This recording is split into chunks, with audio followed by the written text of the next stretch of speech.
This year's NBA season has been an extremely interesting one for a lot of teams who likely weren't on anybody's radar heading into the season, and it's made for quite the exciting batch of games and potential playoff matchups in the near future. And while a lot of this attention has rightfully gone towards a team like the Rockets or the Cavs, if we were to brush aside team standings for a bit and look at individual player ascensions, the Atlanta Hawks may be having one of the strangest seasons we've ever seen. Especially as a franchise who's become known in recent years for being so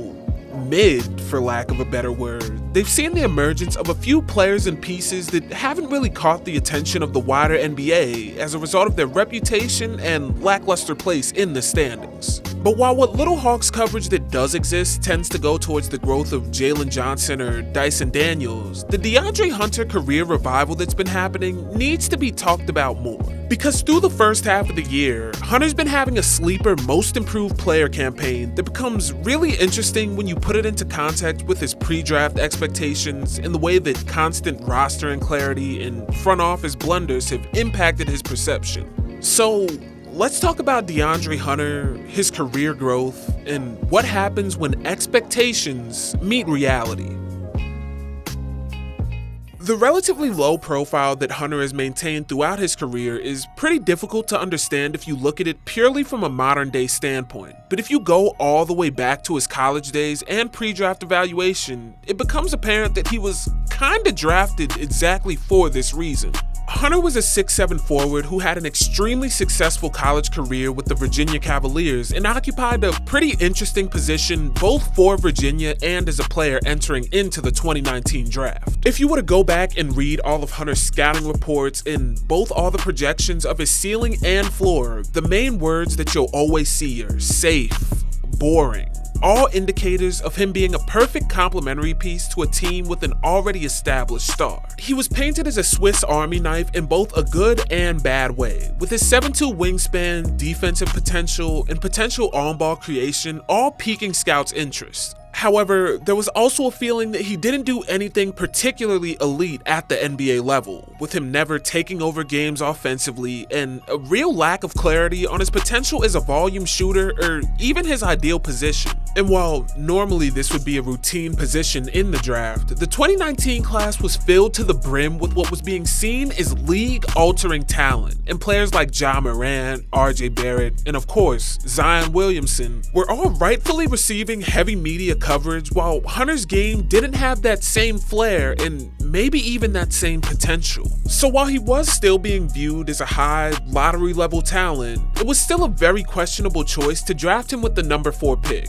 And while the Hawks ended up gambling on his growth alongside emerging superstar Trae Young, the decision to make the highest selected draft pick on your team a co-star is one that would come back to haunt Atlanta and Hunter. And true to his pre-draft expectations, Hunter was entering into his rookie year with pretty reasonable expectations, and he put together a pretty reasonable rookie year. Through 63 games as the starting small forward, he averaged 12.3 points and 4.5 rebounds on 41% shooting from the field and 35.5% shooting from 3 on roughly 5 attempts a game before the season was cut short by the pandemic. And with the solid offensive campaign like this and the flashes of elite defensive potential he was able to show, the Hawks and the wider NBA fan base never really had anything to complain about, especially with Atlanta only winning 20 games this year. So following up this solid rookie year, Hawks fans remained optimistic about his growth, and through the first half of his sophomore year, he was overachieving, jumping to 17.2 points and 5.4 rebounds on 51% shooting from the field and nearly 37% shooting from 3, indicating that the role-playing superstar leap that was projected for him may not have been too far off.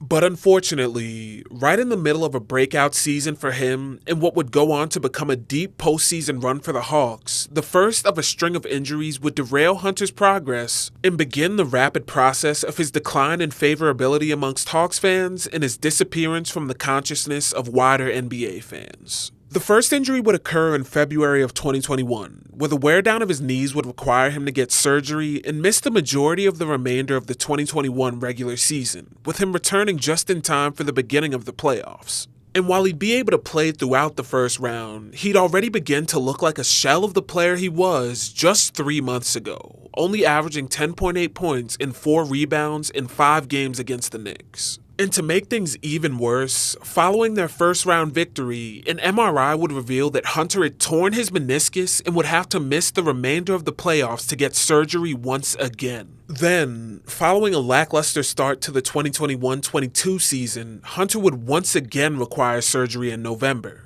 this time on his wrist, and wind up missing 2 months, returning in January to ultimately help Atlanta push into the playoffs, but with the injuries once again having visibly taken a toll on his development. He'd only averaged 14 points and 3.5 rebounds through the end of the regular season, with his shooting splits looking very similar to his rookie year at 44% from the field and 37.6% from 3. And while he'd have a great playoff series with the Hawks, averaging a career-best 21.2 points, ultimately, by the end of his third year, his career was looking a bit shaky and injuries had caused his progress to stagnate. And with this doubt already starting to bubble for Hawks fans, the pressure shot up to 100 on October 17th, when Atlanta decided to offer Hunter a 4-year, $95 million extension. This contract sent a good portion of Hawks fans into a frenzy at the fact that they were offering such a disproportionately large contract to a player who had been so injury prone for the duration of his time with the team, and may threaten to take minutes away from AJ Griffin and Jalen Johnson, who were both drafted at a similar position to potentially do similar things to Hunter. We can see here again that the pre-draft expectations for Hunter, mixed with the inconsistent roster construction of the Hawks, had begun to set him up for failure. Because even though Hunter had shown those flashes of greatness, Atlanta was constantly loading up at his same position and sending mixed signals that they were confident in Hunter's future, but actively searching for a cheaper and more available replacement. And to make things even worse, in the 22-23 season, despite one of his first consistent stretches of availability and production from Hunter since his rookie year, on February 16th, they trade for Saddiq Bey, yet another replacement-level forward who was being seen as a piece for added depth by the Atlanta front office, but would slowly begin to threaten Hunter's status on the squad. In the 25 games that Bey would play with the Hawks this season, he would outperform Hunter in nearly every advanced box score metric that represented the areas of his development that most concerned Hawks fans, with Bey's rebounding percentage of 10.4 being far superior to Hunter's 7.3, and an uncharacteristically great three-point shooting season from Bey at 40% made it clear that if Hunter continued to stagnate or went down with another injury, his role on the Hawks would be in serious jeopardy, with the deep wing rotation all eager to fill in. And unfortunately for Hunter, while it wouldn't happen that season, in the 2023-24 year, after the John Collins trade would force Hunter to start alongside Jalen Johnson or Saddiq Bey, he'd go down with yet another knee ailment at the end of December, forcing Hunter to miss a month and clearing the way for both Jalen Johnson and Saddiq Bey to establish a real chemistry on the Hawks and overtake Hunter. Over the 19 games that Hunter would miss, while the Hawks would only muster a 7-12 record, Jalen Johnson would put together a mini most improved player campaign, averaging nearly 17 points and 9 rebounds on strong efficiency from the field and 3. And while Saddiq Bey's three-point shooting would fall off a cliff over this stretch, dropping to 26.2% on nearly 6 attempts a game, the two-man forward combination added fuel to a growing fire that Hunter and his big contract no longer had a place in Atlanta. So unsurprisingly, when Hunter returned, he was forced to come off the bench as he worked to get back in shape and figure out where he'd fit into an increasingly deep Hawks forward rotation. But then, something strange happened.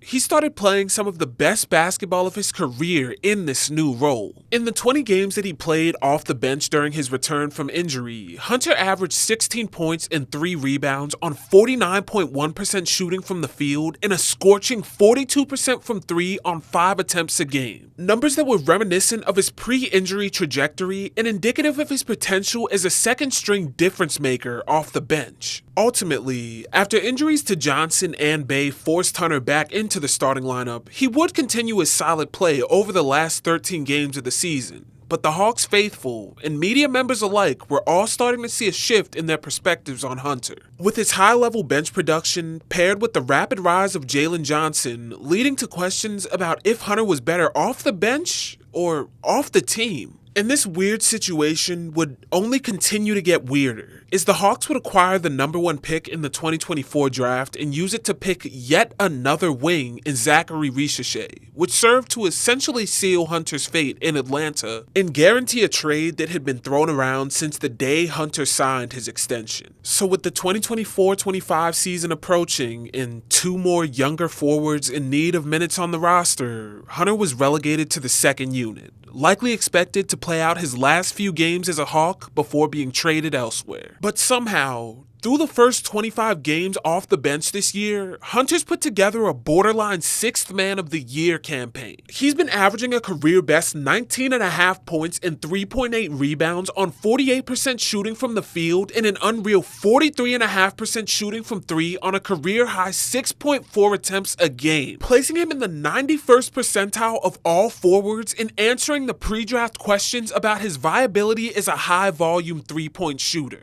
And these numbers haven't only benefited Hunter, as he's also in the 87th percentile of all forwards in points per possession, sitting at a career best 6.4 according to Cleaning the Glass. This explosive campaign has even led to some people questioning if he has a chance at the 6th Man of the Year award, as he finds himself 3rd in total points off the bench with 488 through January 15th. And a player taking the leap in year 6 is newsworthy by itself, but when you put it into context with the rest of Hunter's career, it can serve as an interesting case study in the way that pre-draft politics, contract negotiations, and roster confusion can all serve to hinder the development of a player and prevent them from slotting into a role that clearly suits their game best. Even though he was drafted essentially to be a low-key, co-starring forward, Hunter had found his growth as a player limited by a heavy dose of injuries, roster redundancy, and a lack of clarity on how certain the front office was of his future. It happened with the drafting of AJ Griffin, Jalen Johnson, Zachary Ricochet, and even in the middle of the season with them acquiring Sadiq Bey. And while the Hawks weren't wrong to want insurance for a guy who was never able to play over 70 games in a year, the team seemed to constantly be caught in between viewing him as an untouchable co-star while also regretting their decision to bank on his growth with that $95 million